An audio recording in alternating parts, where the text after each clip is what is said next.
Porque você não é a sua experiência, você é a sua consciência. Esse ato de poder pensar, isso é você. Que acima de tudo a gente tem que exercitar essa consciência para que a partir desse exercício dessa consciência a gente não exercite somente o corpo, mas também ela, porque ela é a parte que importa, é onde estão nossos valores, nossa capacidade ética e na prática é quem nós somos.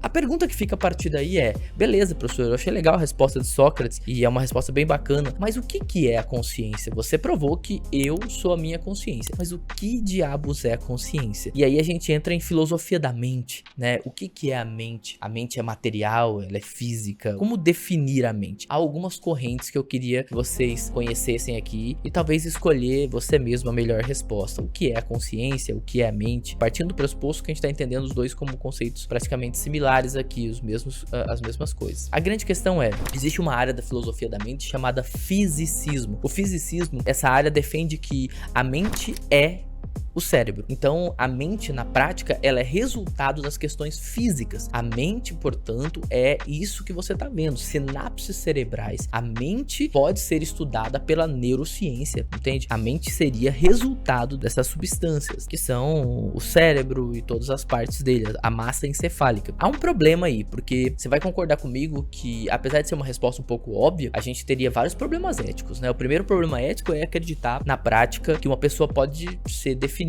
completamente como consciência e essência só a partir da questão física. Então imagine que uma pessoa, sei lá, poderia ser classificada como melhor ou pior dependendo do número de neurônios, de sinapses cerebrais que ela tem. A gente não precisaria nem fazer concurso público, né? Bastaria que a gente fizesse uma ressonância magnética, já que a mente é igual ao cérebro, os dois são a mesma coisa, então bastaria uma ressonância magnética e ver quem tem mais sinapses cerebrais, tá entendendo? E basicamente essa pessoa estaria em primeiro lugar em qualquer concurso. Então não é uma boa resposta. Além de ser uma resposta que pode dar brechas para várias questões preconceituosas, né? Pessoas melhores ou piores, dependendo da qualidade física que ela tem, cerebral. Então isso teria vários problemas. Mas esse é o fisicismo. Para além do fisicismo, a gente tem como opositor ao fisicismo, a gente tem o dualismo, né? Criado por Descartes. A ideia do dualismo é que existe a mente, existe o corpo, existe a mente. O corpo e a mente não seriam a mesma coisa. O corpo é essa parte física que tem extensão,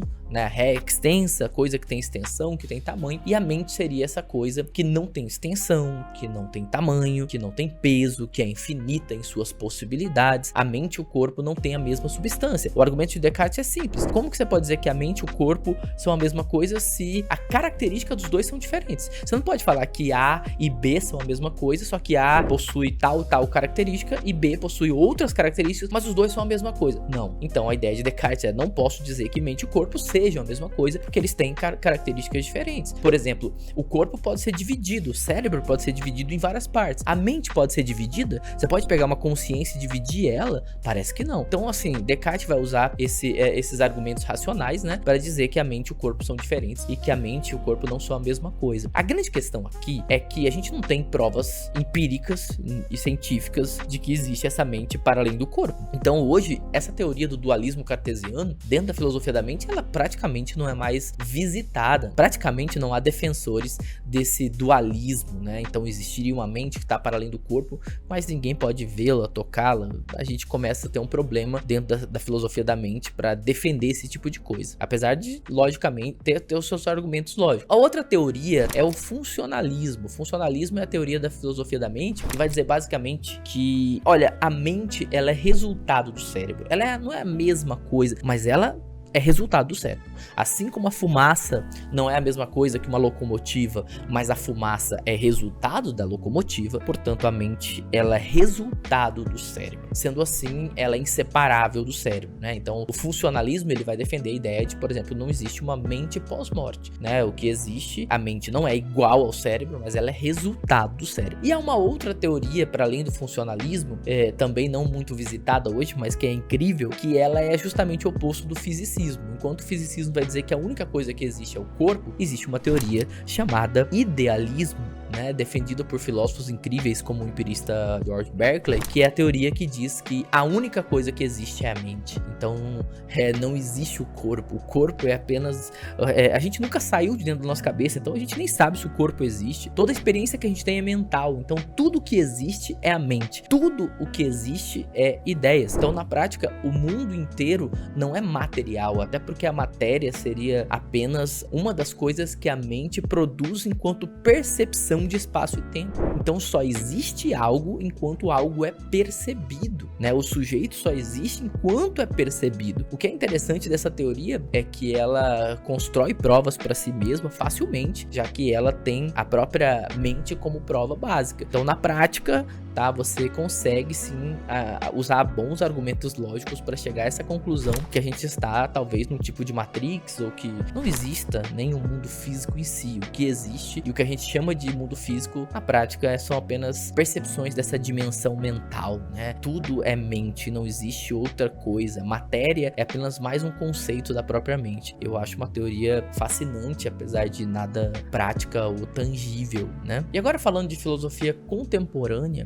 hoje é muito comum, dentro das fileiras acadêmicas, ligar a mente à questão fenomenológica, né? Então, a mente deveria ser entendida como um fenômeno. A gente não deveria passar tanto tempo tentando responder o que é a consciência, o que é a mente, e sim muito mais entender como ela funciona. Então, ela tem que ser entendida somente como fenômeno. E nesse sentido, eu tenho que dizer que eu gosto mais da resposta de Sócrates. A mente não pode ser entendida como ação, porque a mente, a consciência, é aquilo que age, ela não deve ser entendida só como ação. E por isso eu acho ainda essas perguntas muito interessantes, assim como muitas outras perguntas que ainda estão sem respostas, né? Como a gente poderia falar sobre a mente, sendo que a gente está usando a mente para isso? Então, se a mente é limitada, talvez a grande pergunta é: será que é possível a mente entender a mente? Porque a gente está usando a nossa mente, a nossa consciência, para tentar entender ela. E aí a gente entra nas limitações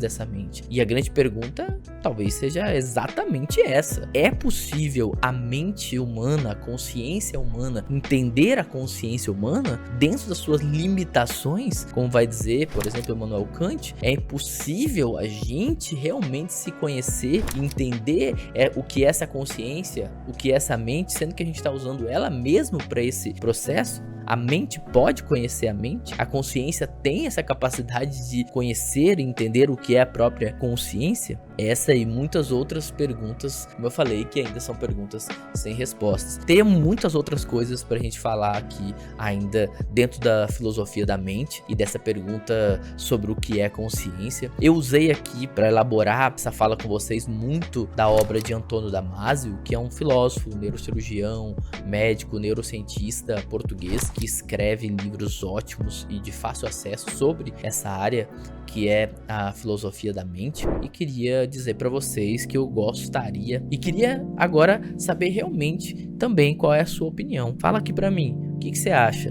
Nós somos a nossa consciência, mas o que é essa consciência? Qual dessas teorias que eu coloquei aqui você acha mais interessante? Coloca aí embaixo nos comentários. Espero de verdade que a gente possa se encontrar em outros vídeos aqui para falar sobre esse tema. Se você gostou desse vídeo, dá o seu joinha, já se inscreve aqui no canal para ter mais vídeos como esse. Toda terça-feira a gente tem live aqui na jornada dos 33 livros mais importantes da história da filosofia. É isso aí, espero ter feito a sua mente, a sua consciência, ter parado para pensar um pouquinho sobre quem você é, sobre quem ela é.